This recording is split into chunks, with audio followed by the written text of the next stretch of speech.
وہیں پر کچھ دیر میں ایڈگر پو بھی آ جاتا ہے، جس کو مسٹر لینڈر کہتے ہیں کہ میرے خیال سے یہیں درمیان میں فرائی کا دل رکھا گیا ہے اور اس کے ارد گرد موم بتیاں جلا کے کوئی چلا کاٹا گیا ہے۔ اس کے بعد مسٹر لینڈر کے کہنے پہ وہ دونوں ان کے دوست کے گھر جاتے ہیں جن کو ان جادوئی چیزوں کے بارے میں معلومات ہوتی ہیں۔ وہ پروفیسر مسٹر لینڈر کو ایک کتاب دیتے ہیں جن میں جادوگروں اور ان کے سارے طریقوں کے بارے میں لکھا ہوتا ہے۔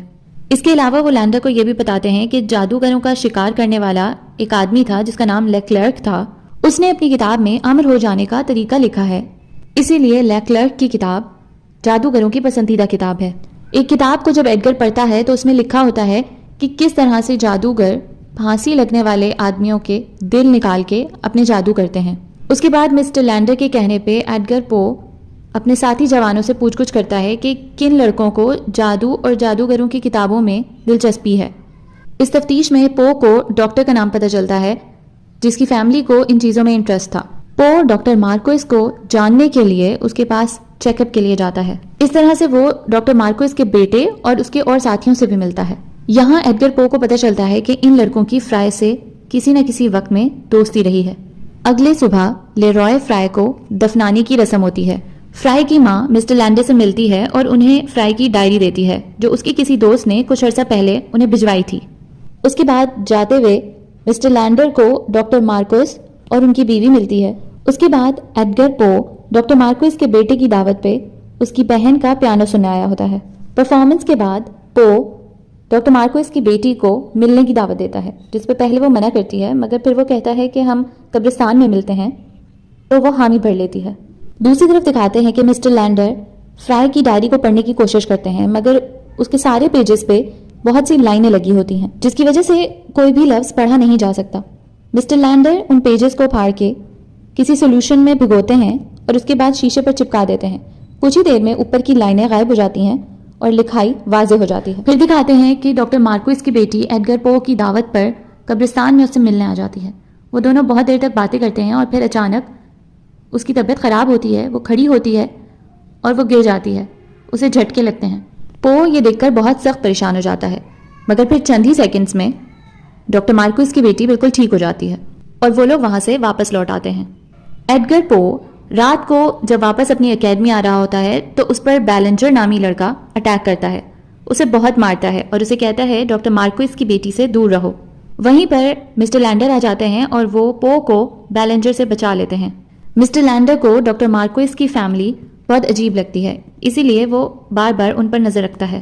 اگلی صبح مسٹر لینڈر کے کیبن میں کیپٹن ہچکاک آتے ہیں اور وہ انہیں بتاتے ہیں کہ بیلنجر اکیڈمی سے غائب ہے۔ مسٹر لینڈر اور کیپٹن ہچکاک سمیت پوری سرچ ٹیم بیلنجر کو جنگلات میں بہت دیر تک ڈھونڈتی رہتی ہے۔ آخر کار وہ ایک جگہ پہاڑی سے لٹکا ہوا نظر آتا ہے اور اس کے جسم کی حالت بھی بہت بری ہوتی ہے، اس کا بھی دل نکال لیا گیا ہوتا ہے۔ اس واقعے کے بعد سے سب بہت پریشان ہوتے ہیں اکیڈمی میں۔ سپرنٹینڈنٹ تھیئر لینڈر کو کہتے ہیں کہ اتنے سارے دن ہو گئے ہیں اور ابھی تک قاتل کا پتہ ہی نہیں چل سکا۔ وہ مسٹر لینڈر کو کہتے ہیں کہ رات کو ایڈگر پو کی لڑائی ہوئی تھی بیلنجر سے اور صبح بیلنجر مردہ حالت میں پایا گیا ہے۔ ساتھ ہی وہ لینڈر کو یہ بھی کہتے ہیں کہ کچھ ہی عرصہ پہلے فرائی کی بھی ایڈگر پو سے لڑائی ہوئی تھی اور فرائی بھی مارا گیا تھا۔ یہ بات سن کے مسٹر لینڈر ایڈگر پو کے پاس جاتے ہیں اور اسے غصہ کرتے ہیں کہ تم نے اتنی بڑی بات مجھ سے چھپائی۔ وہ کہتا ہے کہ میں ضروری نہیں سمجھتا تھا اس کیس کے لیے اس بات کو، مگر میرا ان قتل سے کوئی تعلق نہیں ہے۔ مسٹر لینڈر پو کو کہتے ہیں کہ ابھی تو میں نے کیپٹن کو روک لیا ہے تمہیں گرفتار کرنے سے، لیکن اگر آگے تم نے اپنے غصے پہ قابو نہیں کیا تو میں تمہیں نہیں بچا سکوں گا۔ اس کے بعد مسٹر لینڈر اور ایڈگر پو ڈاکٹر مارکوس کے گھر ڈنر پر آتے ہیں۔ ڈاکٹر مارکوس کا بیٹا اپنے سامان کی چھان بین کرنے پر مسٹر لینڈر سے کچھ بدتمیزی کرتا ہے، جس پر اس کی ماں غصہ کر کے اور اپنی طبیعت خراب ہونے کا بہانہ کر کے وہاں سے چلی جاتی ہے۔ اس کے بعد ڈاکٹر مارکوس اور مسٹر لینڈر کچھ دیر ان کی اسٹڈی میں باتیں کرتے ہیں اور پھر باہر جانے کے بہانے سے مسٹر لینڈر ان کے گھر کے کمروں کی تلاشی لینا شروع ہو جاتا ہے۔ اور ڈاکٹر مارکوس کے ڈریسنگ ایریا میں مسٹر لینڈر کو وہ کوٹ بھی مل جاتا ہے جس کے کندھے پر ایک بار مسنگ ہوتا ہے۔ ڈاکٹر مارکوس کی فیملی سے پوچھنے کے بعد انہیں پتہ چلتا ہے کہ یہ کوٹ ڈاکٹر مارکوس کے بھائی کا تھا اور یہ بچپن میں ان کا بیٹا پہنا کرتا تھا۔ اسی لمحے دروازے پر کیپٹن ہچکاک آتے ہیں اور وہ لینڈر کو بتاتے ہیں کہ ایک اور فوجی غائب ہے۔ اس فوجی کو ڈھونڈنے کے لیے کیپٹن ہچکاک ایک سرچ ٹیم مرتب کر رہے ہوتے ہیں کہ مسٹر لینڈر آتے ہیں اور وہ کہتے ہیں کہ میں نے اس لڑکے کا روم چھانا ہے جس میں سے اس کا سامان بھی غائب ہے، یعنی کہ وہ اس ڈر سے بھاگ گیا ہے کہ کہیں فرائے کے ساتھی ہونے کی وجہ سے اس کو بھی نہ مار ڈالا جائے۔ وہاں سے مسٹر لینڈر سیدھا اپنے پروفیسر دوست کے پاس جاتے ہیں اور ان سے لیکلرک کی تصویر مانگتے ہیں۔ وہ تصویر دیکھ کے انہیں یاد آتا ہے کہ ڈاکٹر مارکوئس کے گھر میں بھی ایک کمرے میں یہ تصویر انہوں نے دیکھی تھی، دیوار پر لگی ہوئی۔ وہ سیدھا وہاں سے ڈاکٹر مارکوئس کے گھر جاتے ہیں، ان کے لائبریری روم میں شیلف پہ پڑی ایک کتاب کو اٹھاتے ہیں جو لیکلرک کی لکھی ہوئی تھی۔ مسٹر لینڈر ڈاکٹر مارکوئس کو کہتے ہیں کہ مجھے لگتا ہے کہ آپ کی بیٹی مردوں سے بات کر سکتی ہے۔ ڈاکٹر مارکوئس اس بات پر کہتے ہیں کہ بہت پہلے میری بیٹی کو بیماری کی وجہ سے ڈاکٹرز نے جواب دے دیا تھا، مگر ایک دن میری بیٹی نے کہا کہ میں اپنے بزرگوں سے جو مر چکے ہیں بات کر سکتی ہوں، اور انہوں نے مجھے ہمیشہ زندہ رہنے کے لیے طریقہ بتایا ہے جس پہ مجھے عمل کرنا ہوگا۔ مسٹر لینڈر کہتے ہیں کہ فرائے کا دل بھی اسی نے نکالا ہے نا؟ تو ڈاکٹر مارکوئس کہتے ہیں کہ فرائے کا دل نکالا ہے مگر اس کو مارا نہیں تھا ان لوگوں نے، میں نے ان سے سوال کیا ہے اس بارے میں بہت سختی سے۔ مسٹر لینڈر کہتے ہیں کہ آپ اس بارے میں اس طرح سے کیسے یقین کر سکتے ہیں جبکہ آپ اتنے پڑھے لکھے ہیں؟ ڈاکٹر مارکوئس کہتے ہیں کہ میری بیٹی کو زندگی مل رہی تھی، مجھے اس سے بڑھ کر کیا چاہیے تھا؟ مسٹر لینڈر ڈاکٹر مارکوئس سے پوچھتے ہیں ابھی آپ کے بچے کدھر ہیں؟ ڈاکٹر مارکوئس کہتے ہیں کہ کچھ دیر پہلے ایڈگر پو آیا تھا، وہ ان کے ساتھ کہیں باہر نکلے ہیں۔ دوسری طرف دکھاتے ہیں کہ آئس ہاؤس میں یعنی برف خانے کی بیسمنٹ میں ایڈگر پو ایک تخت پہ لیٹا ہوا ہے اور اس کا ایک ہاتھ سے خون مسلسل بہہ رہا ہے ایک کٹورے میں۔ ڈاکٹر مارکوئس کی بیٹی اس کے ساتھ کھڑی کچھ پڑھ رہی ہے۔ ڈاکٹر مارکوئس کا بیٹا دوسری طرف کھڑا ہے۔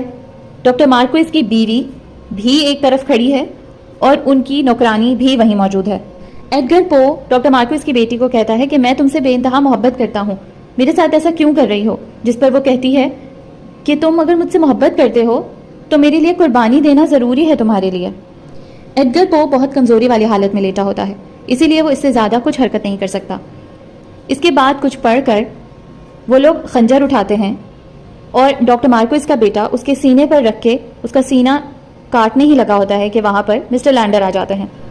پہلے تو ڈاکٹر مارکوئس کا بیٹا مسٹر لینڈر کو بہت مارتا ہے، ان دونوں کے درمیان میں بہت دیر تک لڑائی چلتی رہتی ہے۔ اسی دوران اس پوری جگہ پہ آگ لگ جاتی ہے اور اچانک سے ڈاکٹر مارکوئس کی بیٹی کے سر پر چھت سے تختہ آ کے گرتا ہے، وہ بے ہوش ہو جاتی ہے۔ ڈاکٹر مارکوئس کا بیٹا اسے ہوش میں لانے کی کوشش کر رہا ہوتا ہے اور اسی دوران مسٹر لینڈر ایڈگر پو کو وہاں سے بچانے میں کامیاب ہو جاتے ہیں۔ ڈاکٹر مارکوئس کی بیوی کو بھی وہ بچا لیتے ہیں مگر پھر پوری چھت آ کے ڈاکٹر مارکوئس کے دونوں بچوں پہ گر جاتی ہے اور وہ وہیں مر جاتے ہیں۔ اس کے بعد دکھاتے ہیں کہ ایڈگر پو ہاسپٹل میں ایڈمٹ ہے۔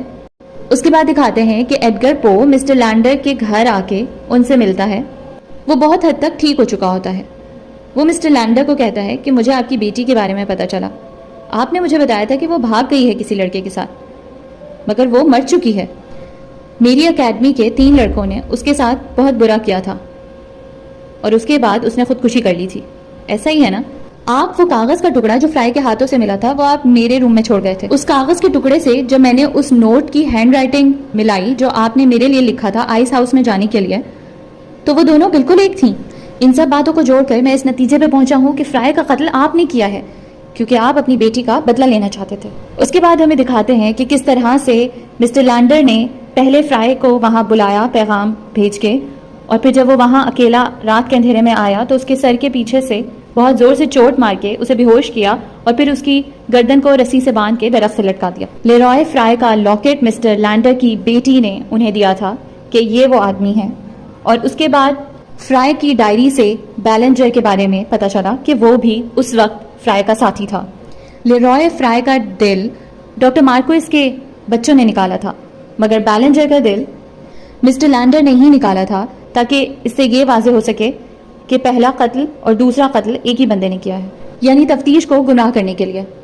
ڈاکٹر مارکوئس کے بچے کسی کو قتل نہیں کرنا چاہتے تھے، اسی لیے وہ اس تلاش میں تھے کہ کوئی پھانسی لگا ہوا بندہ انہیں مل جائے، اور اس رات لیرائے فرائی کی لاش انہیں مل گئی اتفاقاً۔ لینڈر یہ سب سن کے بہت رو رہا ہوتا ہے۔ ایڈگر پو کہتا ہے کہ یہ دونوں پیپرز آپ کو پھانسی تک پہنچانے کے لیے کافی ہیں، اور مسٹر لینڈر کہتے ہیں کہ مجھے قبول ہے۔ ایڈگر پو اس کے بعد ان دونوں کاغذوں کو موم بتی کے شعلے میں جلا دیتا ہے اور وہاں سے چلا جاتا ہے۔